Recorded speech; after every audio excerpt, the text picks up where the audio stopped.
13장 31절에서 마지막 절까지 같이 한번 읽겠습니다.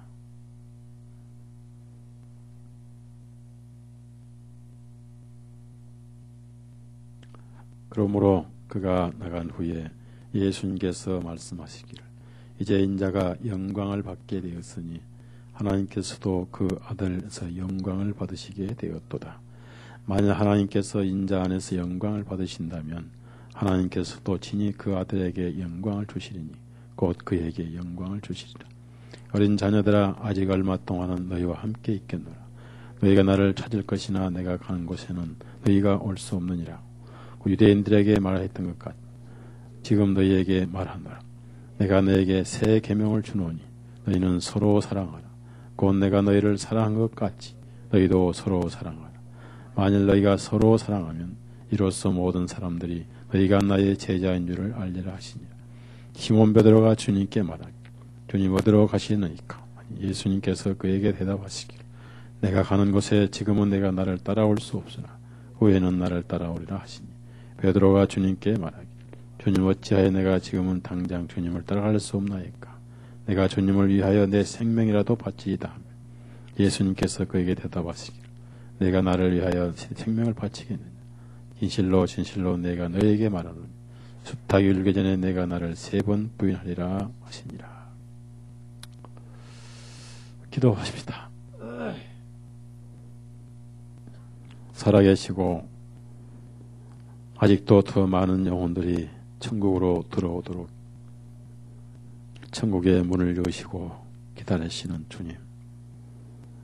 이 땅에는 많은 교회가 있지만은 참으로 기름을 준비한 슬기로운 처녀는 찾기 어렵고 복음이 있고 생명이 있다는 교회들까지도 세상의 독한 죄악의 마약에 취해서 잠들고 졸고 있고 인자가 올 때 믿음을 보겠느냐 하신 그 말씀에 따라 참으로 깨어있는 그리스도인은 적은 줄로 압니다. 주님이여 이곳에 이렇게 초라한 모임이 있지만은 분명히 이곳에 말씀을 주시고 빛을 주시고 또 깨어있는 지체들이 있게 하심을 감사드립니다. 오늘 흩어져 있는 모든 식구들이 있지만은 말씀을 사모하고 또한 형제자매를 사랑하고 기도와 교제를 위해서 말씀으로 불러주신 주님. 작은 수이지만 말씀을 주시고 우리가 들을 때 믿음으로 더해지고 은혜 위에 은혜가 되며 저 높은 곳을 향해서 올라가는 거룩한 영적인 교제의 시간이 되게 해 주옵소서. 영광과 존귀와 찬송을 돌려오며 우리를 죄에서 구원해 주시고 거룩한 피를 흘리셔서 영원한 속죄를 이루어 주신 우리의 사랑하신 구주 예수님의 이름으로 기도드려 사옵나이다. 아멘. 요한복음 13장에 대해서 오랜 세월 말씀을 이렇게 나눴습니다. 여기 보면은 참 아픈 기록이 나오는데 가룟 유다는 그 예수님께서 발을 씻겨 주셨지만은 다는 깨끗이 아니하니라. 그래서 어느 시대고 깨끗이 아니한 사람들이 깨끗한 무리 속에 섞여 있을 수가 있다. 우리가 염두에 두고 출애굽할 때도 섞인 무리가 있었고요. 또 제자들에게도 섞인 무리가 있었고 또 갈라디아에도 보면은 가만히 들어온 지체들이 있었다. 이런 말씀도 있습니다. 그래서 그 섞인 무리가 있는 동안은 주님께서 편치 아니하시고 빛이 100% 비춰지지 않는다는 것을 우리가 알 수가 있는데요. 그러한 유다가 결국 사탄이 속에 들어갔고 또 주님께서 내가 하는 일을 속히 행하라 하셨고요. 사람들은 아무도 몰랐어요. 가룟 유다가 주님을 팔 생각 가졌고 이미 속에 그런 마음을 가진 것을 주님은 아셨지만은 다른 제자들은 아무도 몰랐습니다. 그런데 누가 나가란 말도 안 했는데 그 거룩한 12 제자의 영광에서 스스로 어둠으로 탈출했습니다. 이것이 생명이 없는 자는 빛을 수용할 수 없고 또 빛을 받을 수가 없어서 어둠으로 탈피하고 탈출하는 그런 자기 영이 이 거룩한 영광에 어울릴 수가 없어서 도망가는 비참한 모습이고요. 지옥도 이렇게 가는 겁니다. 그래서 누구 하나 유다를 쫓아낸 적도 없고요. 또 예수님께서도 나가란 말씀을 하지 않으셨는데 자기가 자기 양심이 걸려서 거룩한 영광의 그 교제권에서 자기 양심이 자신을 출교를 시키고 있는 것입니다. 우리가 알 것은 하나님은 어떤 영혼도 지옥으로 던지시거나 지옥에 가도록 하지 아니하신 분인데 거듭나지 못하고 믿음이 없으면 자기 양심이 자기 영혼을 끌고 지옥에 간다는 거 중요한 사실. 그래서 우리가 들어야 되고 믿음을 가져야 되고 믿는 것은 믿음으로 담대히 하나님께 나가는 것입니다. 그 다음에 이제 그 섞인 무리 항상 그 12 제자들 중에 섞여 있는 유다 마음에 항상 예수님의 걸림돌이 되고 매사에 그 하시는 일에 반대를 하고 불평했던 그 육신 덩어리가 스스로 분리가 됐습니다. 그래서 그 거룩한 모임은 청소가 되고 정례가 되고 완전히 온 영이 깨끗하고 또 목욕을 했고 구원을 받았고 손발까지 씻음받은 거룩한 11명의 제자들만 남았을 때 우리 예수님은 그것을 슬퍼하시거나 유다가 나가서 예수님을 팔고 이제 곧 새벽에 체포되실 것을 아시면서 그것을 예수님의 고난을 기뻐하신 이유는 뭐냐면은 그 고난을 통해서 하나님께서 영광을 받으시게 되었다. 하나님께서 영광을 받으시면 예수님도 영광을 받으신다는 겁니다. 그래서 그 주님의 마음의 중심은 오로지 하나님의 영광이 있었다. 예수님께서 버림받고 사랑하는 제자로부터 배척을 받고 버림을 받을지라도 그것이 하나님의 영광을 위한 길이라면은 기꺼이 받으시게 됐고 또 그것이 예수님 자신의 영광을 위한 길이다. 그래서 31절 32절에는 하나님께서 영광 받으시게 됐다는 점에서 예수님은 아주 기뻐하시고 이제 곧 몇 시간 후면은 겟세마네에서 체포되셔서 비참하게 버림받으시고 조롱받으시고 살아계신 채로 나무에 달리실 것을 그것을 오히려 하나님의 영광을 위해서 그렇게 하기 때문에 그것이 하나님께서 영광을 받으시게 됐다라고 하나님께서 비로소 영광을 받으신 데 대해서 주님은 아주 기뻐하셨다는 것입니다. 우리는 항상 우리 자신을 중심으로 생각하는데 우리가 어려움 당해서 그 어려움을 이겨내고 또 그 어려움은 여러 가지가 있습니다. 육신의 병도 있고 그 다음에 물질의 심한 가난도 있고 궁핍도 있고요.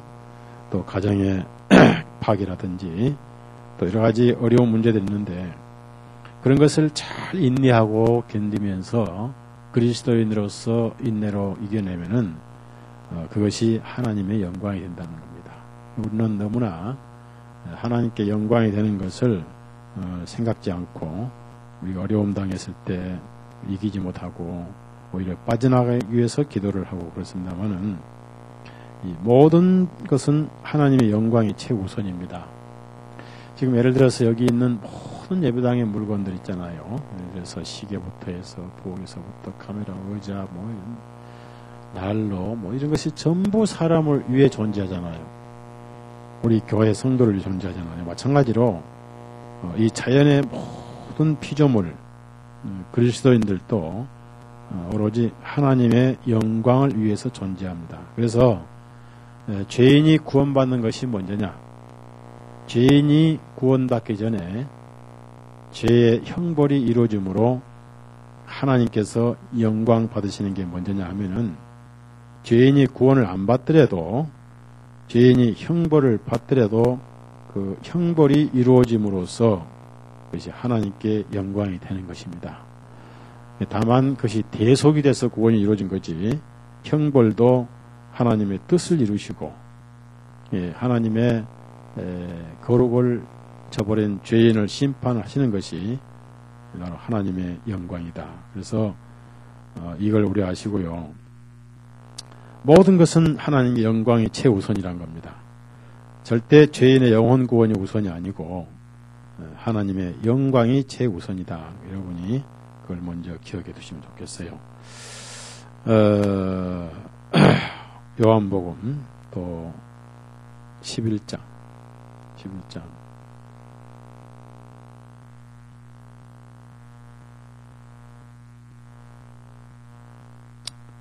그 아버지의 영광, 그러니까 하나님의 영광을 위해서 모든 것이 존재한다. 하나님의 영광의 최우선을 위해서 예수님이 희생하시는 것이다.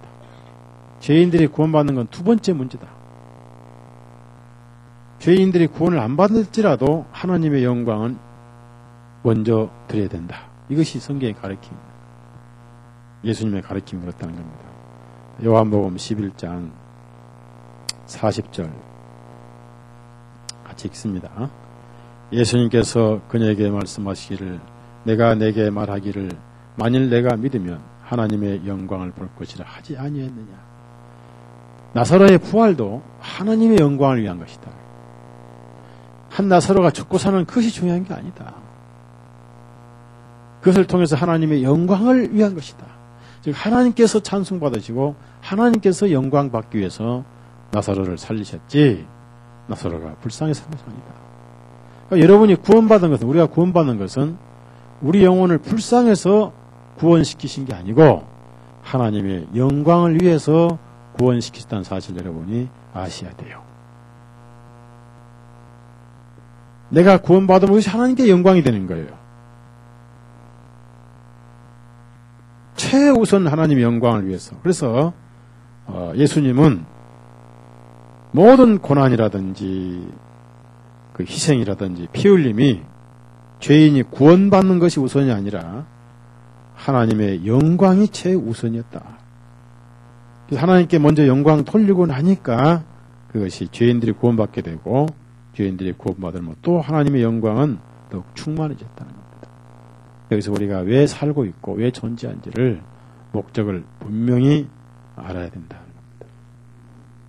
우리가 고린도전서 12장 보면은 남자가 여자를 위해 있지 아니하고 여자가 남자를 위해 있다. 그건 분명히 상호 위에서 존재한다는 말씀은 없어요. 무슨 뜻입니까? 교회가 예수님을 위해 존재하신다. 교회가 예수님을 위해 존재한 것이다. 요한복음 12장 28절을 또 한번 읽읍시다. 그래서 어떤 고난도 그 고난이 하나님의 영광이라면 기꺼이 받아야 된다 그 말이에요. 우리가 살아가면서 어떤 어려움이 있습니다.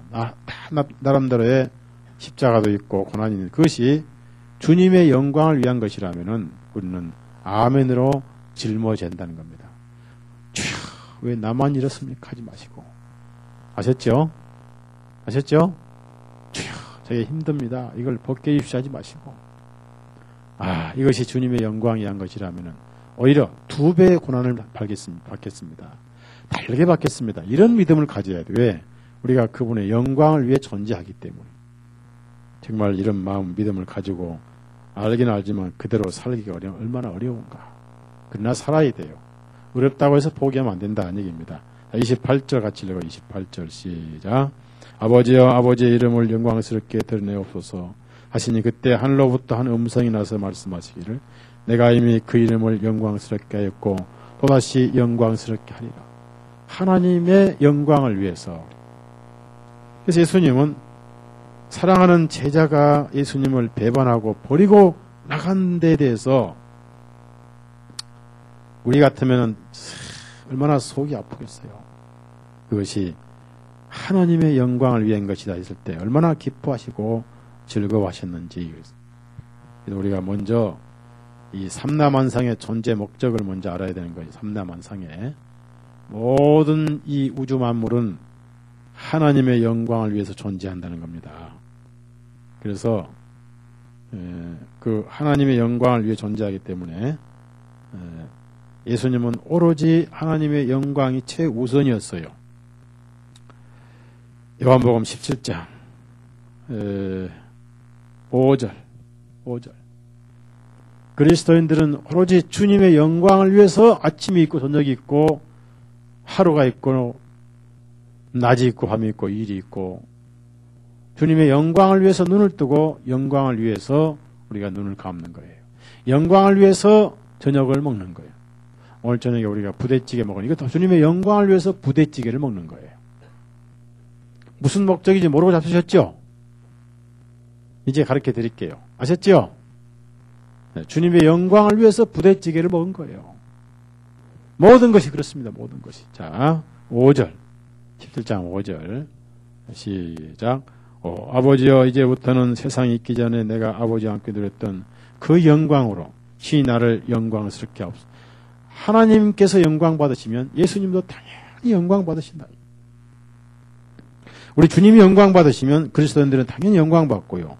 아버지가 영광 받으면 자식도 당연히 영광 받고, 그래서 예수님은 오로지 하나님의 영광을 위해서 존재하셨고 그것을 위해서 고난을 당하신 분입니다. 그렇기 때문에 우리가 어떤 고난을 당해도 그것이 주님의 영광이라면은 감사해야 되고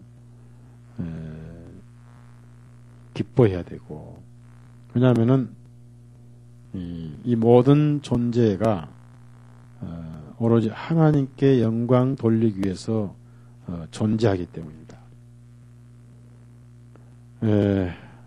골로새서 1장을 찾아보세요. 16절에.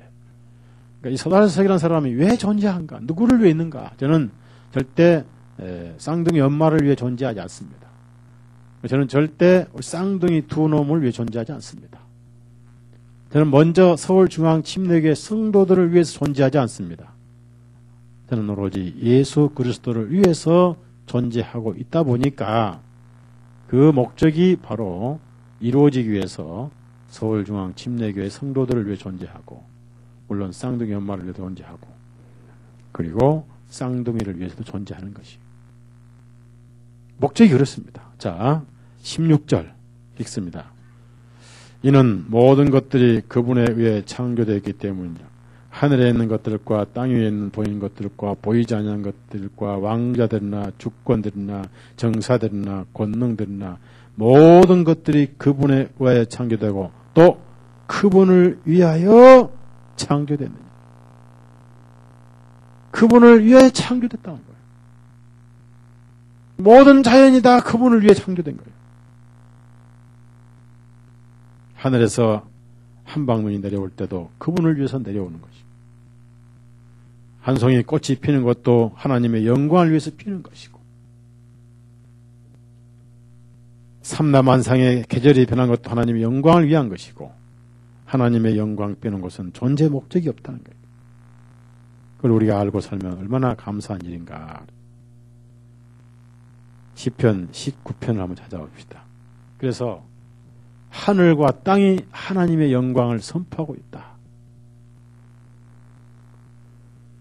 모든 피조물이 하나님의 영광을 노래하고 찬송하고 있다. 그런데 인간들만 마귀를 위해서 살고 있다. 마귀를 위해서. 시편 19편 1절에서 6절까지 읽습니다.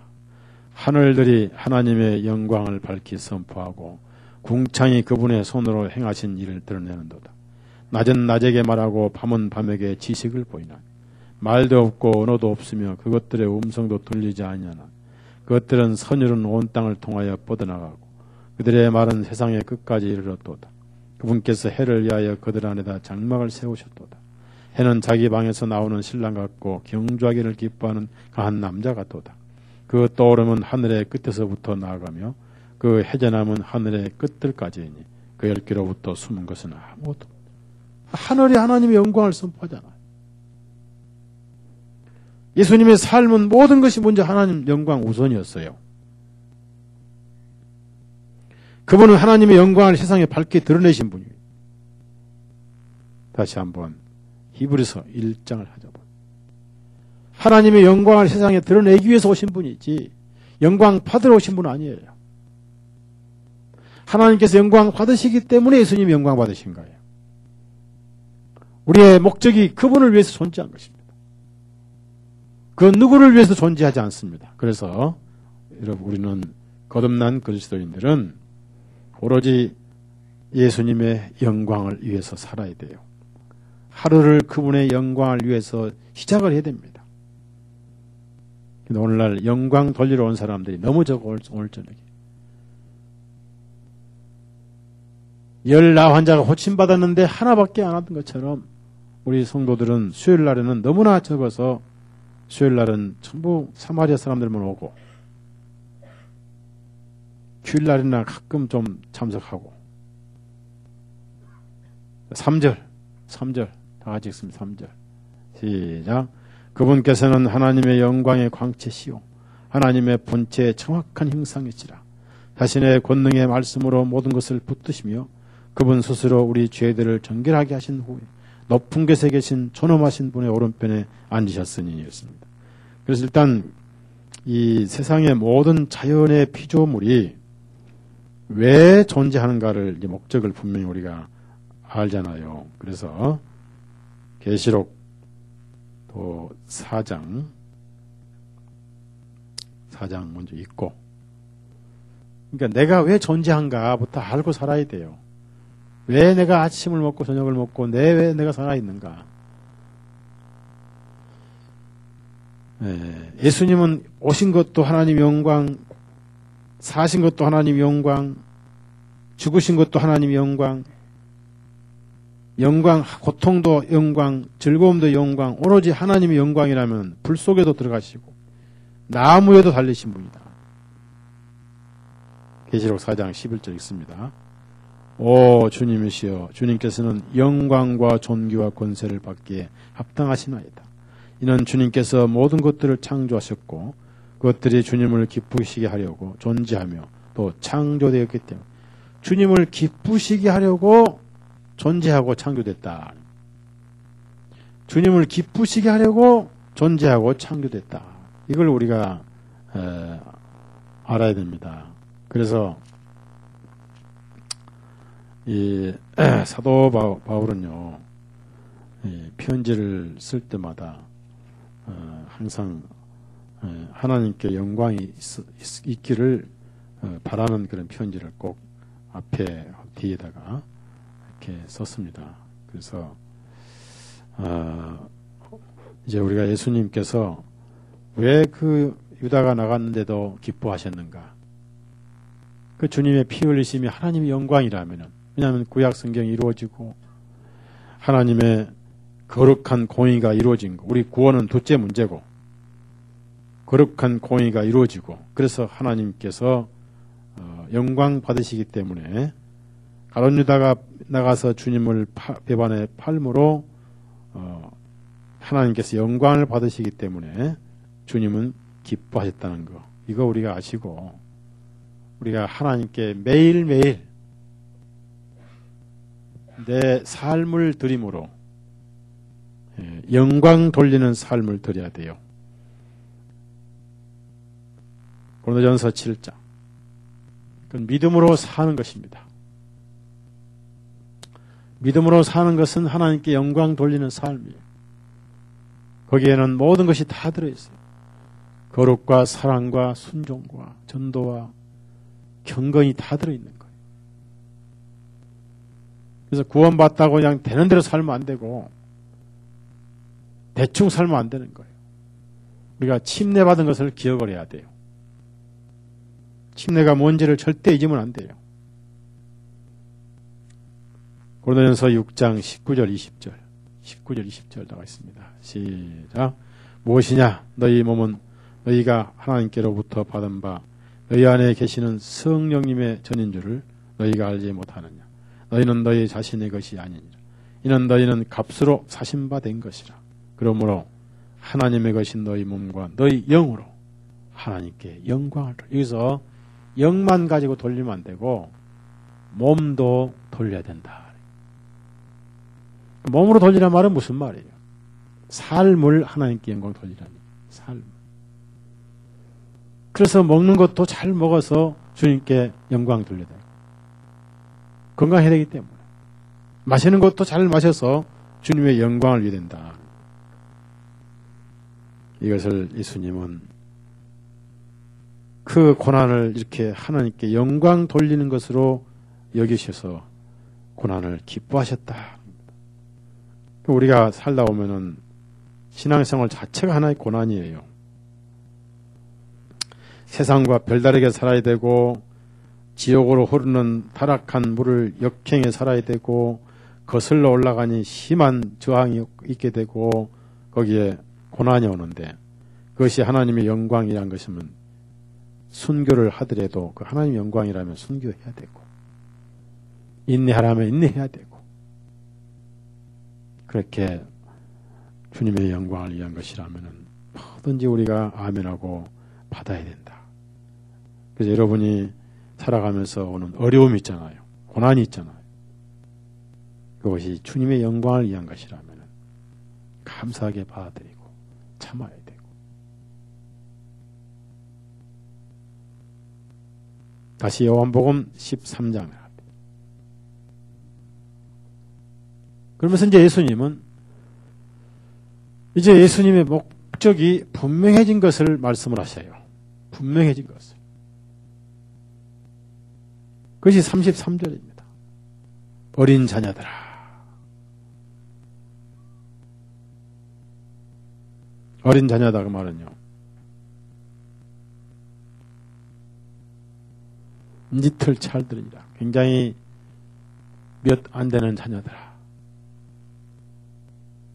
수가 적다 그 말. 작다 그 말.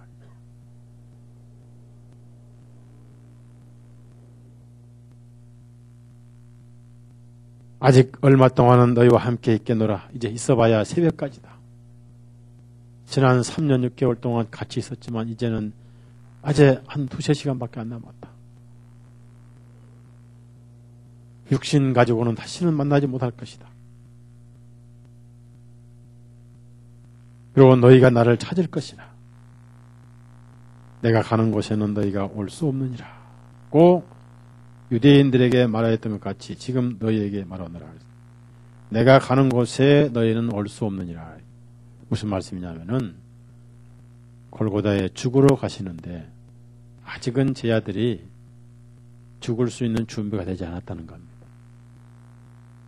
그래서 이 제자들은 이 예수님의 이 말씀을 깨닫지 못하고 어디 지역적인 곳으로 가는 걸로 생각을 했어요. 가끔 그런 문제가 그 제자들에게 혼란을 초래했습니다. 왜냐하면은 영적인 말씀은 육적인 사람에게는 혼란스러워요. 그래서 영적인 사람의 말씀은 육적인 사람은 이해를 못하니까 육적인 사람이 영적인 사람의 말을 가지고 배우려고 하지 않고 이단이라고 정죄를 해요. 자, 요한복음 7장 33절에서 35절까지 36절. 그러니까 이 어디로 가시는가에 대해서 그 어디로 하니까든 지역적인 것으로만 이해를 했어요. 서울이냐 부산이냐. 서목사가 간다고 그러니까 어떤 사람이 미국 가시냐고 그렇게 물어본 거예요. 지난 주일날 분명히 오후에 어떤 환자가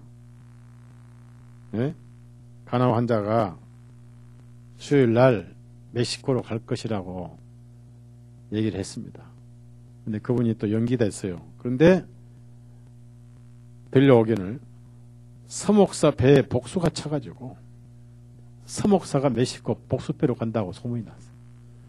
도대체 그 귓구멍 어떻게 생겼는지 당나귀 긴지 개구리 긴지를 모르겠어 내가. 아니면 생쥐새끼 긴지 모르겠어요. 그래서 제가 내 배를 눌러봤다니까요. 복수가 쳤나잖아. 아니, 차긴 찼더라고. 물을 많이 먹어가지고. 그래서 설사를 했지. 요한복음 7장 33절에서 36절 시작. 예수님께서 그들에게 말씀하시기를 내가 아직 잠시 동안 너희와 함께 있다가 나를 보내신 분께로 돌아가노라. 너희는 나를 찾아도 만나지 못할 것이요 내가 있는 곳에는 너희는 올 수도 없느니라 하시니 이에 유대인들이 서로 말하기를 그가 어디로 가기에 우리가 그를 만나지 못한다는가. 이방인들 중에 흩어진 자들에게 가서 이방인들을 가르칠 것인가. 너희는 나를 찾아도 만나지 못할 것이요 내가 있는 곳에는 너희는 올 수도 없느니란 그 말이 도대체 무슨 말이냐 하니라. 여기서 예수님이 어디로 가시냐 하시 이 말씀은 골고다에 죽으러 가시는 거예요. 죽으러 가는 거예요.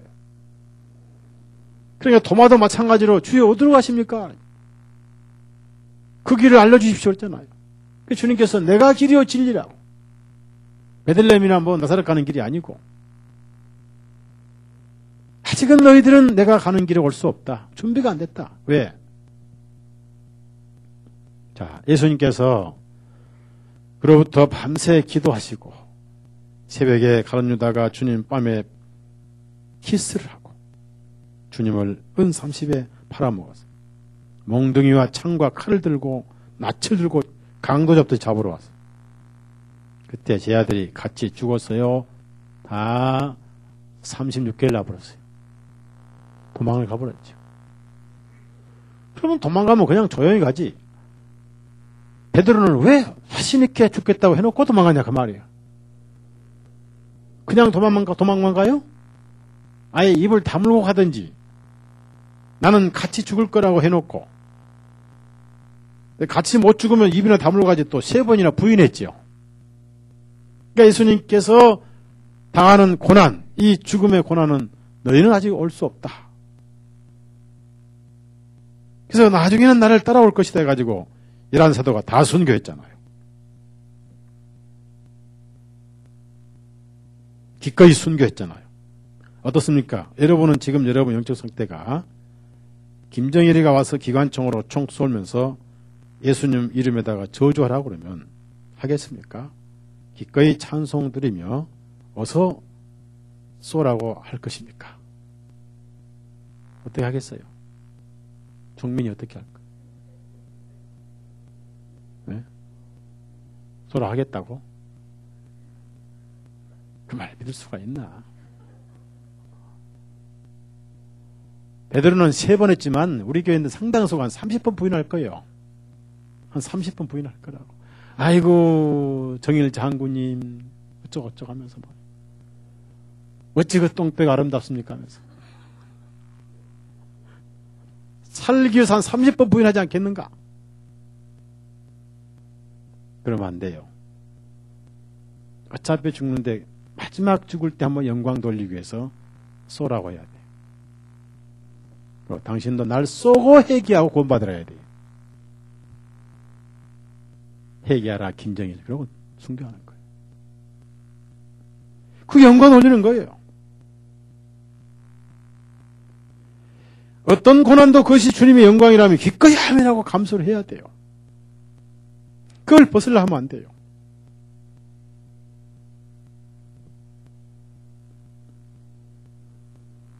그것이 뭔지는 여러분 자신이 알겠죠. 외로움도 있고 고난도 있고 물질적인 어려움도 있는 것이고 여러분 마음속에 한숨이 있어요. 한숨이. 한숨 없는 그리스도인의 삶은 없습니다. 그것이 주님께 영광이 된다면은 심장이 터져도 한숨을 쉬면서 우리는 가야 하는 것이 성도의 삶이 아니겠는가. 손에 쟁기를 잡고 땅을 가는데 그게 주님의 영광이라면 손이 터지고 피가 나도 가야 할 것이 아니냐 그 말이에요. 저 벳세메스로 가는 법궤를 메고 하는 두 암송아지는 젖 먹이던 새끼를 떼고 가니까 그것을 못 잊어서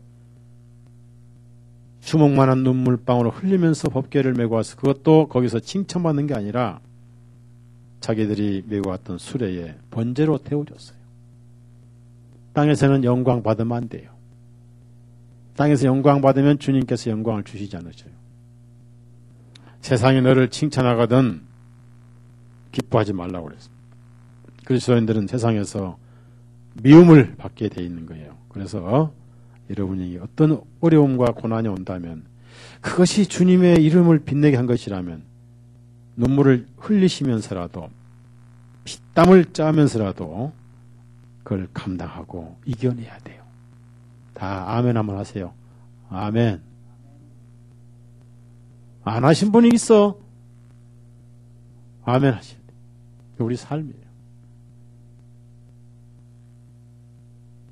힘들고 고달퍼서 지기 싫어한 삶은 주님의 영광 받기 원한 게 아니라 자기가 더 편하고 영광 받기 위해서 벗고자 하는 것이. 우리는 주님께서 벗기 주시기 전까지는 벗고 싶은 마음이 있다 하더라도 벗을 수가 없고 벗으면 안 된다. 저는 30년을 이 자리를 강단을 지켜왔던 거예요. 사람은 바뀌었습니다만은 서목사는 안 바뀌었어요. 30년간 안 바뀌었어요. 주님도 안 바뀌시더라고. 우리 마누라까지 바뀌었어.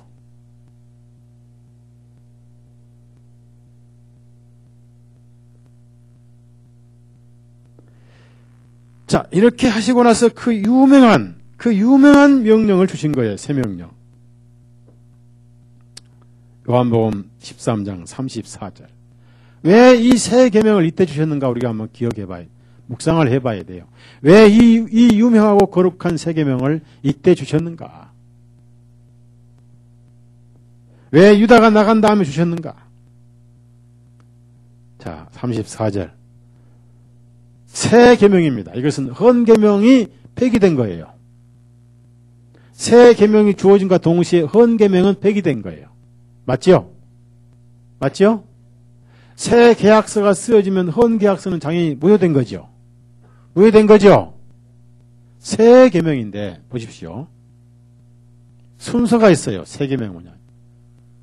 누가 누구를 먼저 사랑하느냐? 따라합시다. 내가 너희를 사랑한 것 같이. 그럼 헌 계명은 뭐예요? 위로 마음과 뜻과 목숨과 성품을 지성을 다해서 하나님을 사랑하라고 했는데 인간은 하나님을 사랑했어요? 속만 썩였어요? 얼마나 썩였어요? 딜딜 볶았죠? 예? 딜딜 볶았잖아요. 그게 헌 계명이요. 그러니까 이 헌 계명은 지킬 수가 있는 거예요? 없는 거예요? 예? 날 가지고. 그래서 폐해버렸다 그 말이에요. 그 새 계명은 뭐냐? 새로 계약서를 썼다는 뜻이 아니라 항상 봐도 새롭더란 얘기예요. 항상 새 것이다. 이것이 새 것이에요. 그러니까 자, 이 지금 보세요. 작년에 한나자매가 사준 거예요. 예? 한나자매 알아요? 기억나요? 사준 거. 이 양복은 저 문자변이 사준 거예요. 제가 딱 껴놨다가 겨울 되면 이렇게 입고 나오는데 딱 1년 되니까 좀 낡아서 내년에 또 사줘야 돼요. 내년에 금년만 입고 내년에 돈 벌면 사줘요. 네? 문자매님 내년에 한 벌 또 사줘요. 대답 안 하시 돈 없어요? 제가 돈 빌려줄게 사주세요. 보십시오. 양복이나 티셔츠는 몇 년 되면 새 것인데 분명히 낡아집니다. 그건 새 것이 아니에요. 새 계명이란 뭐냐면은 항상 그대로 있는 것이 새 계명이에요. 영원히 변하지 않아요. 이거 새 계명. 무슨 말이에요? 새 계명은 순서가 먼저 있어요. 새 계명은 순서가 항상 안 변하는 순서가 있는데 내가 너희를 사랑하고 있는 것 같이. 뭐 따라서요. 내가 너희를 사랑한 것 같이. 사랑하셨어요? 하시고 계세요? 예? 앞으로는 하시다 말 거죠? 예? 예수님께서 어느 날 우리 이제 그만하자 하실 때가 오죠. 지겹다고. 예수님께서 어느 날 우리 찾아오셔서 이혼장 가지고 도장 찍으시죠. 항상 새롭고 항상 그대로고 어제도 내가 너희를 사랑하고 있고 오늘도 내가 너희를 사랑하고 있고 아침에도 저녁에도 네가 죄를 지어도 나는 너를 사랑하고 있고. 아멘이죠. 아멘이죠. 이것이 세계명이에요. 너는 나를 버리고 너는 마음이 변하고 하루에 12번씩 변해도 나는 여전히 너를 사랑하고 있다. 이게 세계명이에요. 그러니까 그것을 알거든. 내 마음을 알거든. 너희도 따라합시다. 너희도 서로 사랑하라. 여기서 사랑할 수 있는 힘이 생기잖아요. 사랑을 받고 있는 사랑을 못할 이유가 없잖아요. 우리는 전달만 해주면 되는데 소양강 댐에서 물이 오면 그걸 받아 전달만 해주면 되는 거 아니에요? 팔당 댐에서 물을 받아가지고 각 가정에 그냥 전달만 해주면 되는 거 아니에요? 이게 사랑이라고. 못할 이유가 없잖아요.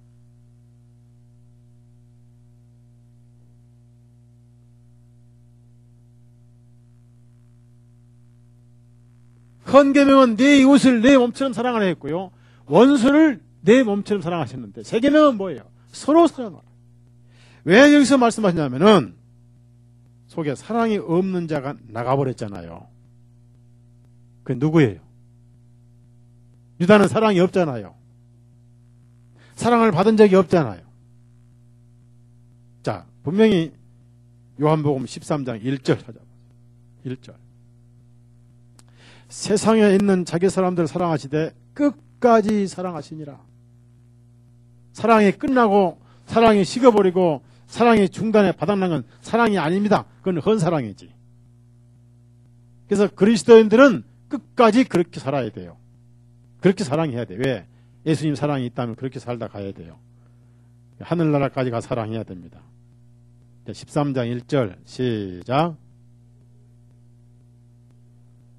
아버지께로 돌아가실 자신의 때가 이른 줄 아시고 세상에 있는 자기 사람들을 사랑하시되 그들을 끝까지 사랑하시니. 그래서 구원을 안 받은 남편을 두신 자매님들은요, 서로 사랑하라는 말씀이 해당이 안 되니까 남편에게는 월급이나 받을 생각을 하고 사랑을 받을 생각은 하지 마세요.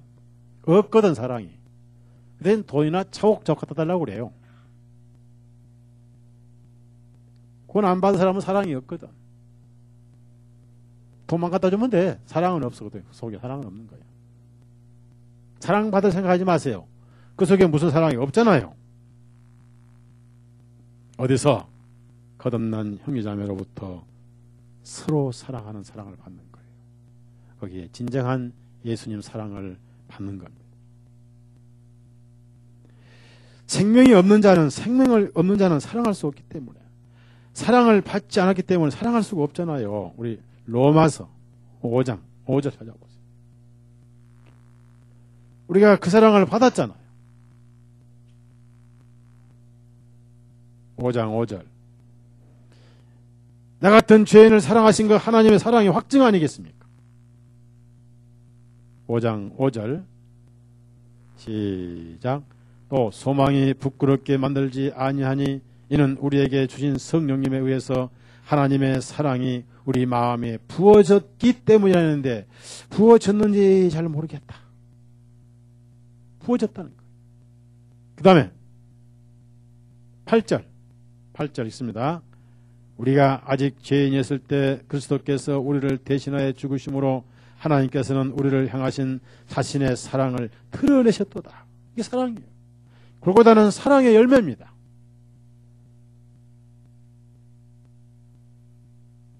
그 열매를 우리가 따먹은 거예요. 복음을 깨닫고. 우리 속에는 사랑이라는 생명이 들어있습니다. 그러니 진실로 거듭난 형제자매는 형제자매를 사랑하지 않을 수가 없게 돼 있는 거예요. 생리가 그러니까. 이게 생리적으로 사랑하게 돼 있는 거예요. 테스트를 한번 해볼게요. 우리 정민이 형제.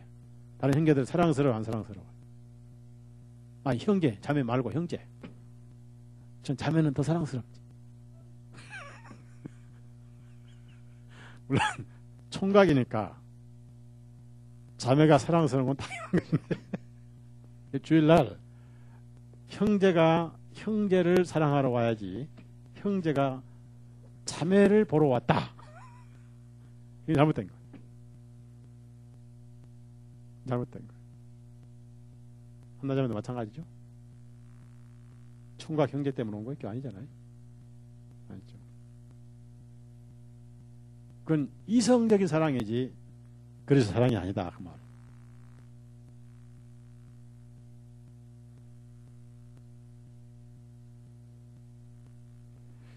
그때가 좋긴 좋아요. 설교가 안 들어오고 설교는 안 들어오고 우리도 한때 있었지. 그런 때가 있었지. 자, 요한일서 4장 가져보세요. 요한일서 4장. 그래서 사랑하지 아니한 자는 솔직히 하나님 모르는 자입니다. 그래서 세계명은 당연히 지키게 돼 있습니다. 순종하고 안 하고가 없어요. 세계명은. 율법은 못 지키지만 세계명은 지켜야 되고 지킬 수 있게 되고 생리적으로 지키게 되는 것입니다. 이게 세계명이에요. 생리적으로. 솔직히 그리스도인들이 서로 사랑하는 게 안 보이면서 구원받았다. 이건 잘못된 구원입니다. 8절에서 12절까지 시작. 사랑하지 아니한 자는 하나님을 알지 못하나니 이는 하나님은 사랑이시기 때문이라. 우리 안에 하나님의 사랑이 이렇게 나타난 바 되었으니 곧 하나님께서 그분의 독생자를 세상으로 보내신 것은 우리로 하여금 그분을 통하여 살게 하려 하심이라. 사랑은 여기에 있나니 우리가 하나님을 사랑한 것이 아니요 오직 그분께서 우리를 사랑하시어 우리의 죄들을 위하여 자신의 아들을 보내시어 화해의 물로 삼으셨습니다. 사랑받는 자들아 하나님께서 이와 같이 우리를 사랑하셨으니 우리도 서로 사랑함이 마땅하오다. 아직까지 하나님을 본 자는 아무도 없으나 만일 우리가 서로 사랑하면 하나님께서 우리 안에 살아계심으로 그분의 사랑이 우리 안에서 완전해지느니라. 그래서 누가 예수님 제자인가를 증명하는 것은 제자끼리 서로 사랑한 것이 바로 절대적 증명이고 증거인 것입니다. 신구약 성경을 암송한다. 그 사랑의 증거는 아니에요. 아무리 경건하게 해상이고 살아도 사랑의 절대적 증거는 아닙니다. 침례, 간증, 예배당 출석하고 헌금 많이 하고 열심히 전도해도 절대적 증거는 아니고 같은 그리스도인끼리 서로 사랑, 그것도 형제는 형제, 자매는 자매, 이것이 예수님의 제자인 줄 알 것이다. 그래서 우리 교회를 보시고 다른 거 우리가 보여주지 못해도요, 우리가 숫자라든지 예배당이라든지 이런 거 못 보여줘도 적어도 예수님의 제자인 것은 보여주자 이 말입니다. 아셨죠? 아셨죠? 네. 아셨죠? 네. 좀 우리가 예수님 제자인 것을 좀 우리끼리 사랑함으로 보여주자 그 말이에요. 예수님의 제자는 무슨 제자냐면은 서로 사랑하는, 서로 물고 뜯는 것은 예수님 제자요, 마귀 제자요. 마귀 제자입니다. 오늘 우리가 이 중요한 말씀을 배웠습니다. 가룟 유다는 이것을 이해를 못합니다. 이해를 못하고 그가 없어진 다음에 주님은 이 말씀하셨습니다. 할 수 있는 사람에게 주신 명령이고요. 또 내가 너희를 사랑하겠는데 여기서 주님께서는 절대로 나를 사랑하라 말씀은 없어요.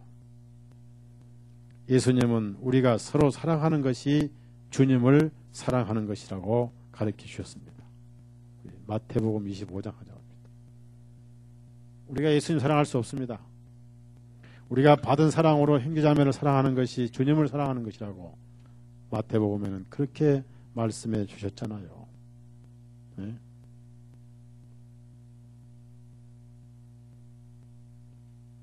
마태복음 25장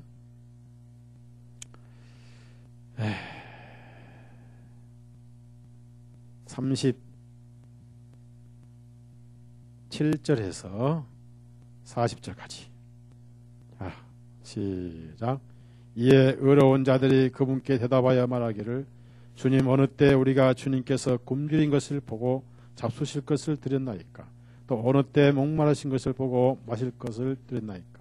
어느 때 우리가 주님께서 나그네 되신 것을 보고 영접하였나이까? 또 어느 때 헐벗은 것을 보고 입을 것을 드렸나이까? 또 어느 때 우리가 주님께서 병드신 것이나 감옥에 갇히신 것을 보고 찾아뵈었나이까 하리니, 그리하면 왕이 대답하여 그들에게 말하기를 진실로 내가 너에게 말하노니 너희가 여기 내 형제들 가운데 가장 보잘것없는 자 하나에게 행한 것이 곧 내게 행한 것이니라 하시니라. 어제 몇 자매님들이 우리 노자매님, 김용숙 노자매님 신방하신 거 바로 주님을 사랑하는 거예요. 그것이 섬기는 것이고, 또 평상에 계신 분들 몇 분 있죠. 전수연 형제님, 정정희 자매님 남편 되시는 전수연 형제님이 아직도 병원에 입원해 계시고 1년 6개월째 입원해 계십니다. 위에서 기도해 주시고 또 방문도 해야 되고, 그리고 미국에 우리 홍정균 형제 아버님께서 계단에 내려가시다가 구르셔가지고 엉덩이 뼈가 부러져서 수술을 하셨어요. 수술을 하셨는데 상당히 오랜 기간 동안 입원을 해야 되지 않겠는가. 빨리 적골이 잘 되고 퇴원할 수 있도록 여러분이 마음으로 기도해 주시고, 이런 것이 다 고난이고 그런 것이 다 위로고 사랑인 것입니다. 또 우리 김용복 형제님도 당뇨 때문에 지금 집에서 직장도 못 나가고, 제가 이제 통화를 해봤는데 좀 고난이 있습니다. 위에서 여러분이 기도해 주시고, 그런 것이 다 사랑이고, 사랑은 멀리 있지 않고 사랑은 언제든지 그 때가 오면 실천하는 것이 사랑이라는 것을 여러분 아시고요. 수가 작을수록 뜨겁게 사랑하는 것이 비로소 주님의 참 제자구나, 정말 거기는 예수님이 계신 교회더라, 이렇게 우리가 그런 말을 들어야 돼. 그 교회 갔더니 사람들 이렇게 차갑고 교만하고 누가 와도 그만 가도 그만 관심도 없고, 그 교회 쌀쌀해, 그런 말을 들으면 참 우리가 마음이 아프죠. 그래서 새로 오신 분들도 마음이 열 수 있도록 이렇게 편하게 우리가 하나씩 지금 해나가고 있고요. 누군가든지 먼저 오신 분은 새로 오신 분, 모르는 분은 무조건 찾아가 인사를 해야 되고요. 원래 사람이란 것은 처음 와가지고 내가 어디서 왔다고 나발 보고 다니지 않습니다. 그 좀 이상하잖아요. 항상 먼저 계신 분이 찾아가서 어떻게 오셨습니까? 반갑습니다 하면서 인사를 하고 또 맞아주고 이렇게 해가지고 마음을 붙잡아야 되는데, 지금 우리 교회가 그런 게 약해가지고 누가 어디서 어떻게 왔는지도 모르고 관심도 없고 와다 그만 가도 그만 오나보다 가나보다. 그래서 안 온 사람이 지금 꽤 많아요. 안 나보다 안 나보니 꽤 많아요. 결국 사랑 때문에 그렇습니다. 사랑.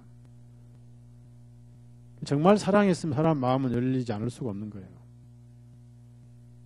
그렇다고 제가 일일이 또 하기도 그렇고 바쁘고, 주일날은 눈꽃 들어서 바쁘잖아요. 다시 요한복음 13장 36절에서 이제 이 베드로에 대해서 이제 말씀이 나오는데, 베드로의 성격을 가만히 좀 이렇게 연구를 해보면요, 분명히 예수님께서 33절에는 내가 가는데 너희는 지금은 못 오고 나중은 올 것이다, 이렇게 하셨습니다. 그 다음에 하신 말씀이 서로 사랑하라. 내가 너희를 사랑한 같이 너희도 서로 사랑하라. 이게 세 계명을 주셨단 말이에요. 그리고 그 사랑하면 이것이 다른 사람이 볼 때 너희들이 내 제자인 줄 알 것이라고, 진정한 제자인 증거는 서로 사랑하는 것이라고 하셨는데도 베드로의 관심은, 이 말씀은 금방 잊어먹고 어디로 가신다는 것에 신경이 곤두서 버렸어요.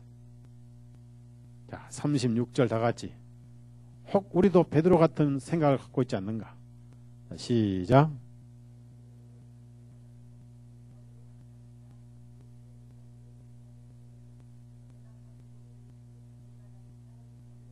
후에는 나를 따라오리라.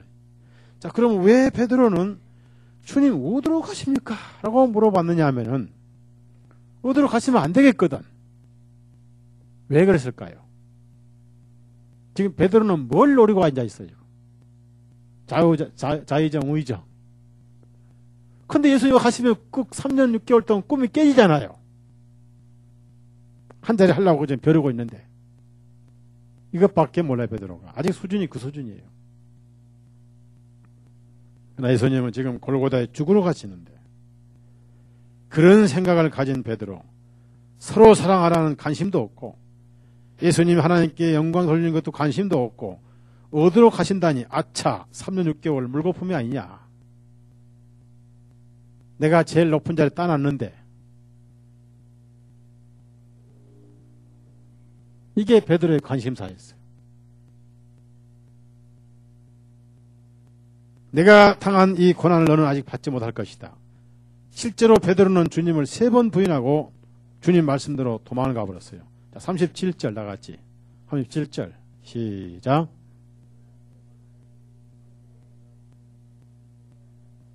내가 주님을 위하여 내 생명이라도 바치리이다. 결코 죽는데 따라간다는 대답은 아니었습니다. 갈릴리로 가시든지 아니면 로마로 예수님이 도망친다면 같이 가겠습니다. 그런 뜻이에요. 왜? 로마로 가도 예수님만 따라붙으면 일 안 해도 먹고 살죠.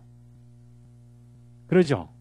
돈 나와라 하면 돈 나오고, 옷 나오면 옷 나오고, 바다 위로 가시고, 그러니까 뭐 만사형통이거든. 바다도 바람도 잠잠케 하시고, 또 죽은 자 살리시고, 병도 고치는 게 뭐 베드로 병 들어봐야 주님 한마디면 고쳐버리고, 만병통치니까 로마로 가도 가시고 헬라로 가도 가시고 따라가겠다고 말이에요. 가시도. 그런 뜻의 말씀은 주님은 아닌데 왜 내가 지금 주님을 위하여 바칠 수 없습니까? 왜 내가 지금 골고다에 같이 죽을 수 없습니까? 주님은 분명하게 말씀하시기를 38절에 자 시작. 그에게 대답하시기를 내가 나를 위하여 내 생명을 바치겠느냐? 진실로 진실로 내가 너에게 말하노니 숫학이 울기 전에 내가 나를 3번이나 부인하리라. 한 번도 아니고 몇 번이요? 한 번도 그런데 3번이나 부인할 것이다. 3번이나 맹세하면서 저주하면서 부인했는데 나중에 빌라도의 법정에서 부인하고 나서요. 예수님 눈하고 베드로 눈이 딱 마주쳐 버렸어요. 그래서 주님께서 숫닭이 울기 전에 내가 나를 3번 부인할 것이다.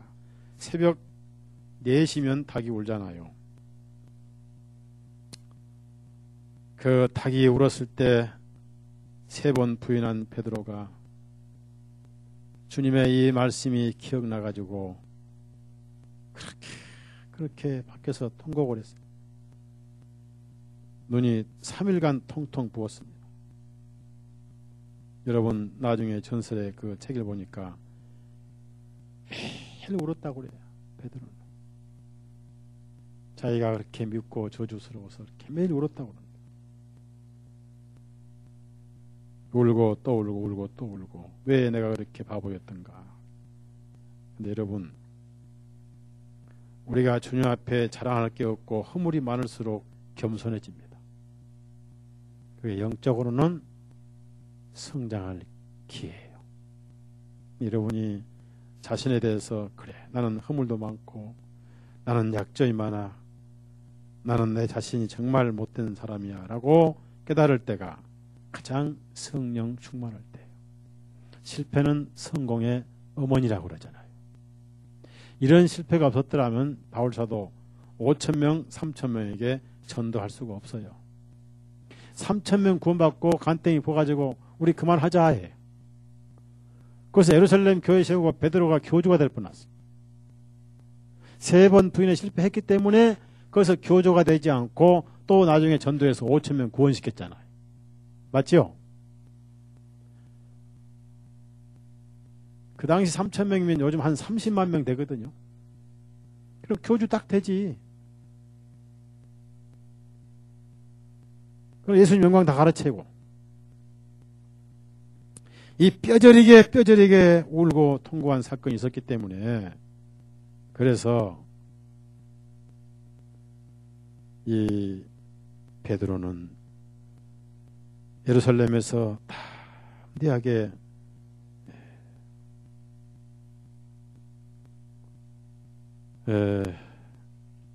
순교할 수가 있었다. 우리가 이 말씀을 기억하면서 우리가 할 수 있다고 하지만은 결국은 허무하고 헛좀투성이고 나약한 우리 자신을 발견할 때 우리는 내가 얼마나 미워지고 헛된 것인가를 깨달을 때가 가장 낮아지고 나를 믿지 않을 때고 비로소 주님을 믿게 될 때, 그런 때가 우리는 아주 자주 있으면 안 되지만은 조금 높아지려고 할 때마다 그런 때가 필요하지 않겠느냐.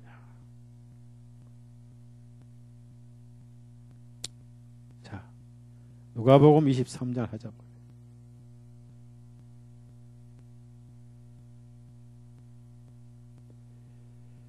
누가복음 23장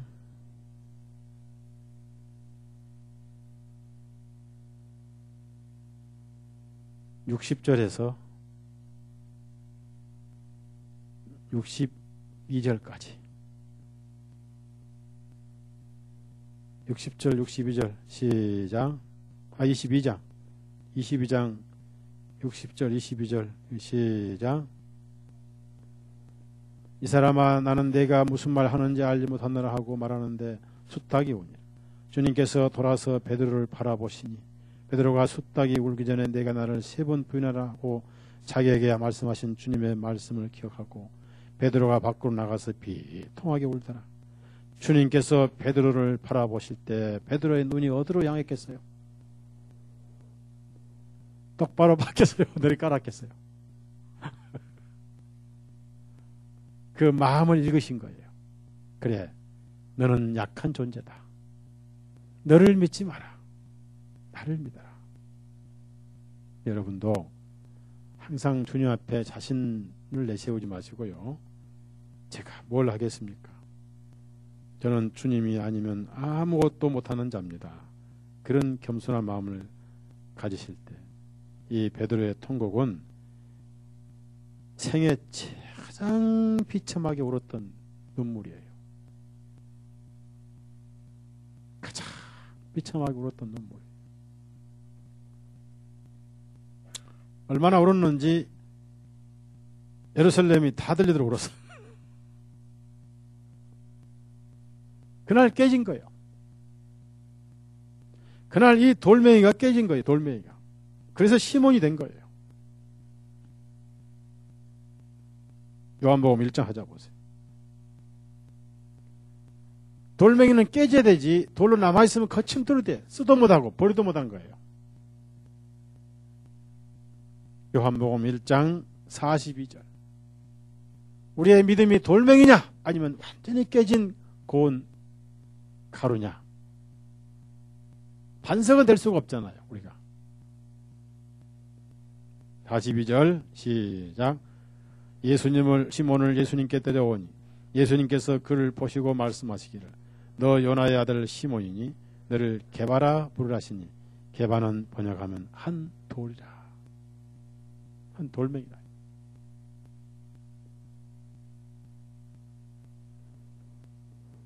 오늘 요한복음 13장을 마치면서 우리가 다른 것은 다 잊어도 영원히 새로운 계명, 내가 너희를 사랑한 것까지, 사랑하고 있는 것까지 너희도 서로 사랑하라.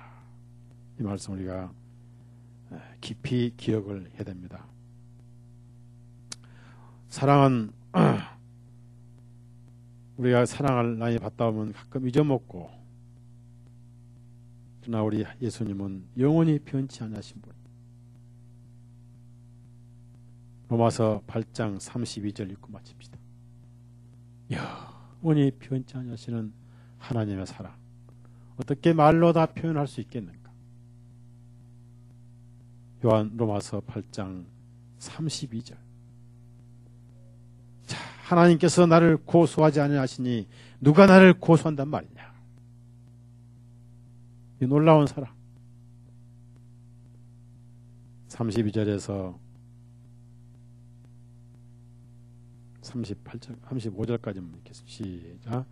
그분의 자신의 아들을 아끼지 아니하시고 우리 모두를 위하여 내어주신 분께서 어찌 그 아들과 함께 모든 것들을 우리에게 거저 주시지 아니하시겠느냐. 누가 감히 하나님께서 택하신 자들을 고소하리요.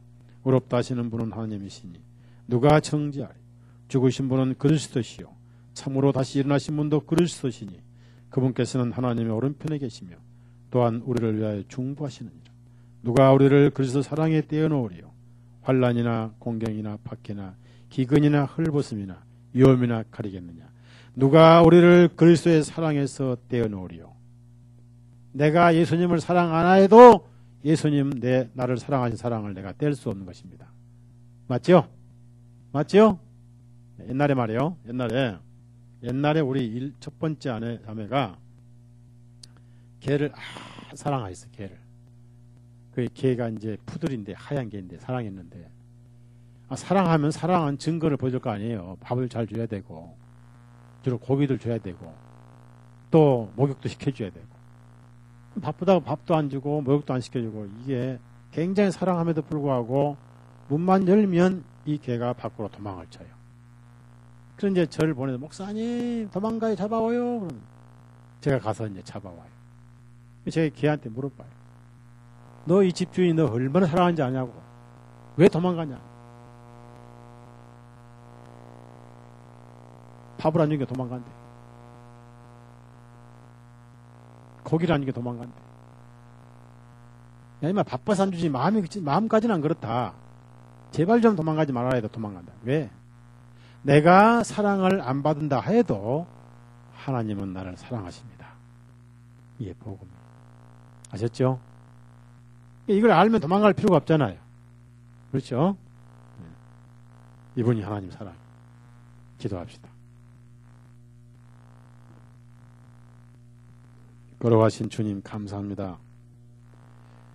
그렇게 정들고 사랑을 베푸셨던 유다가 그 속 약한 마음을 품고 주님을 배반하고 그 거룩한 천국의 영광의 무리를 스스로 박차고 도망갔을 때 그 은혜와 찬란한 빛의 모임을 버리고 어둠으로 도망을 갔을 때 오히려 주님은 슬퍼하시고 아파하신 게 아니라 기뻐하시고 그것을 통해서 피 흘려 고난당하심이 하나님의 영광이 된다면 이보다 더 큰 기쁨이 없겠냐.